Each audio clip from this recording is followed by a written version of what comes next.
Good morning, family. In today's devotion, let's talk about today's thought. How much do you really need? Welcome to today's morning devotion with Pastor Conrad. Be inspired today. Today's thought comes from Mark chapter 8, verse 36 to 37, and it says, For what shall it profit a man if he shall gain the whole world and lose his own soul? Or what shall a man give in exchange for his soul? Bits and Pieces shared a piece about a story written by Leo Tolstoy about a successful farmer who was not satisfied with what he had and wanted more of everything. One day he received an amazing offer. For 1,000 Russian rubles, he could buy all the land that he could walk around in a day. The only catch in the deal was that he had to be back at his starting point by sundown. Early the next morning, he started out walking as fast as he could. By midday, he was very tired, but he kept going, covering more and more ground. Well into the afternoon, he realized that his greed had taken him far from the starting point.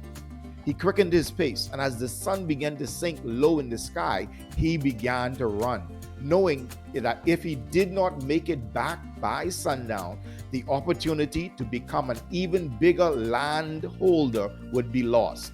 As the sun sunk below the horizon, he came within sight of line.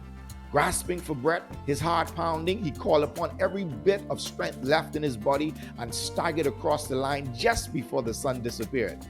He immediately collapsed, blood streaming from his mouth. In a few minutes, he was dead. Afterwards, his servants dug a grave and buried him. The title of Tolstoy's story was, How Much Land Does a Man Need? In the text, Jesus asked the simple question, what gain or profit is there to a man who gains everything in the world but loses his one precious, irreplaceable soul?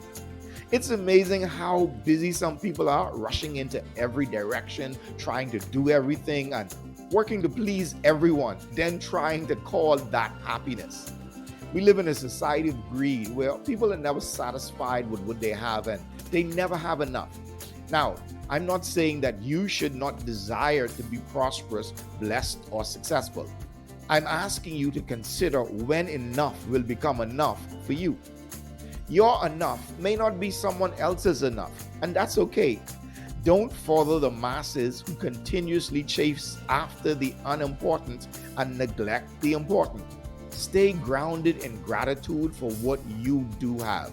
Come on, pray with me. Father, I thank you today that in you I can stay grounded in gratitude for what I am already blessed with. I know that just as you clothe the lilies of the field and you feed the birds of the air, because I am your child, you always have my best interests at heart. And I thank you for your grace extended toward me, which is more than enough. Amen. Hey, if you'd like an amazing devotional journal for your spiritual journey this year, check out our exclusive Praying the Word Over Your Life's Assignment devotional journal over at kingsedition.com. Remember to make time in your busy life to become a part of a good weekly Bible study group so you can connect with others, build your faith, and learn and grow together as a family. Because the truth of life is you can't succeed alone. If you enjoyed this, share it with your family, share it with your friends, and don't forget to like and subscribe to our channel and page. Blessings. Thank you for joining us. Visit kingsedition.com for more inspirational resources for your journey today.